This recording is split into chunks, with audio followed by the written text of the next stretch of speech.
A few months ago, I joined the police force, and as a rookie, I knew what I was signing up for: the graveyard shift. 3 grueling 12-hour shifts a week, all spent patrolling the quiet, desolate parts of the city from dusk until dawn. It's a brutal schedule, made even worse by the fact that the most nightmarish things tend to happen when the rest of the world is asleep. I'm only in my 3rd month on the job, and I already have a story that will likely haunt me for the rest of my career. It was around 2 or 3 in the morning, and I was on my designated route, a long, looping patrol through a rural-ish area. Most of the roads were pitch black, winding through dense forest with no streetlights. Then, my route would turn onto a long, commercial stretch called Warren Street. It was one of the few places in our town lit up by streetlights.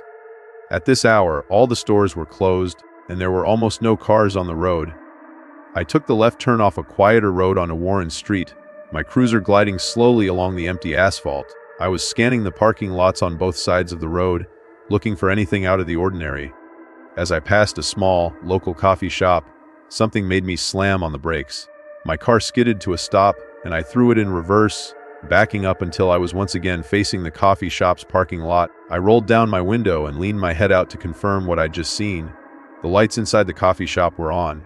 This was beyond bizarre. The shop always closed at 6:00 p.m. On weekdays, I was a regular there and knew the owner personally. I pulled up to the curb, killed the engine, and decided to check the door. My hand on my holster, I pushed the heavy glass door open. It wasn't locked.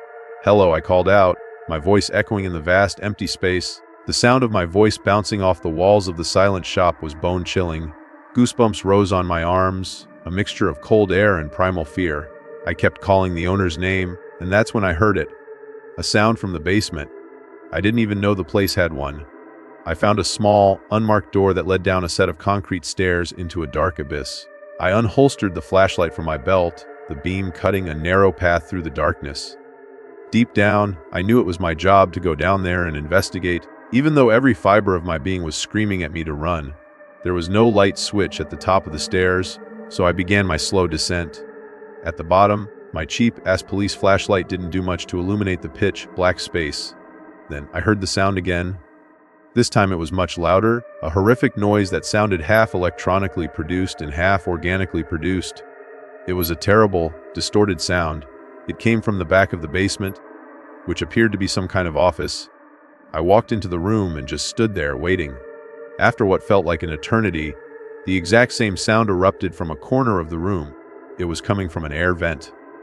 The first thing I did was try to shine my light into the vent, but the grill blocked any light from getting in. I knew what I had to do next. I put my ear up to the vent, and to my horror, I was 80% sure I could hear someone breathing inside. My heart was pounding and my hands were shaking. I tried one more time to see into the vent, this time angling the flashlight differently and pressing one eye up to the grill. And that's when I saw it, a gloved hand, literally 4 inches from my face. I immediately unholstered my gun and shouted at the person to come out now. But as I tried to open the vent door, I realized it was screwed on. I could hear the person shimmying away through the vents until the sound was completely gone. Where did that vent lead to? How did they get in there? What was that strange noise? So many questions that still remain unanswered. I called for backup, and we did a thorough investigation. We called the owner, who came by to help us search the place at 4 in the morning. There were no signs of forced entry anywhere. Not a single unscrewed vent, not a single broken window. The thing that scares me the most is not the person, but the sound that I heard. It's a sound that can be heard all the way from the upstairs of that shop.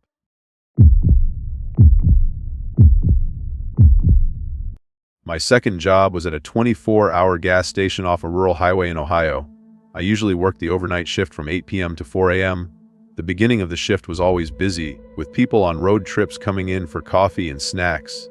But after midnight, it would quiet down, and by 1 or 2 in the morning, it was usually dead until the end of my shift. I'd pass the time by playing games on my phone, doing work for my web classes, or watching movies on my laptop.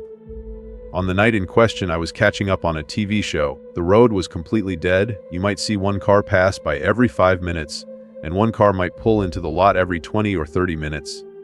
Suddenly, the headlights of a car glared through the window as a car turned into the gas station lot and pulled up to one of the pumps. The car turned off, and so did the lights, but no one got out. My attention went back to my show, and it took me a few minutes to realize that the car was still there. No one had come in to pay for gas, and no one was outside filling up. The car was just parked next to the pump. It was a bit sketchy, but I rationalized it. Maybe they were on a call or texting or just counting money. Finally, I heard a car door shut outside. I paused my show, expecting them to come inside, but the guy just stood by his car. It looked like he was facing down at first, but when I squinted my eyes a little, I saw he was actually looking at me. He finally came over to the door and walked inside. The bell on the door rang as a guy with his hood up walked right past the counter. He gave a slight side glance to me. I could see just one of his eyes for a short second before he turned away and walked to the back of the store by the snacks. I couldn't see or hear him. He seemed to be back there for a while. "Do you need help, sir?" I called out. Not even the slightest sound in response. Just as I was about to come out from behind the counter, the man came out from the corner and slowly walked back outside, not looking at me once. He went back to the pump, opened his passenger side door, and seemed to be digging in his car for something. Then he shut the door and looked at me again. Regardless of the distance and the glass between us, I knew he was looking at me. He lifted his arms and seemed to begin waving me over. I didn't know what to do. Everything about the situation and this man was freaking me out.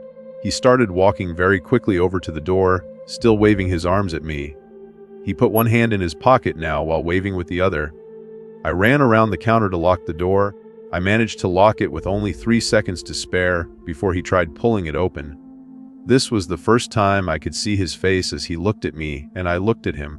I noticed his hand in his pocket holding what I was sure was the handle of a blade. I shut the blinds to the windows and told him, "We're closed." He still stood there, though. I tried to put it out of my mind, but I couldn't because he started knocking on the glass. He knocked and knocked, and knocked until it turned into more of a banging. I screamed a threat to call the cops, and he stopped a few moments after. I didn't check if he walked away. I simply stayed hidden behind the counter. After 10 minutes, I opened the blinds back up and felt a certain kind of horror when I saw his car was still there. Where was he? Was he in his car or somewhere outside? I felt relieved when another car pulled into the parking lot. A normal-looking man came to the door. I unlocked it for him, and we got into a long conversation about what had just happened. During the conversation, the other car finally turned on and drove off. When the guy who worked after me finally came in at 4 a.m., I was not laughing. My whole drive home, I was still shaking, thinking about what could have happened.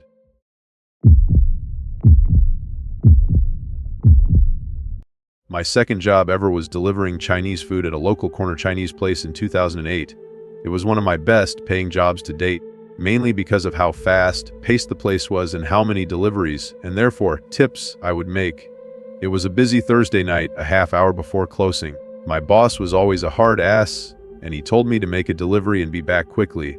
The address led to a town 5 miles away, so I knew this would be a longer trip, but the longer ones always had the better tips. I still remember the order, just an order of wonton soup and rice. It was a 15-minute drive. I pulled up to the house, and it was not exactly the most appealing area of town. I stepped out of the car with a small brown bag of food, and before I stepped up the curb from the street, I stopped and looked up at the upstairs window of the house I was delivering to. There was half of someone's face peeking at me. It wasn't a kid. It looked like a grown man. All I could do was continue walking to the door.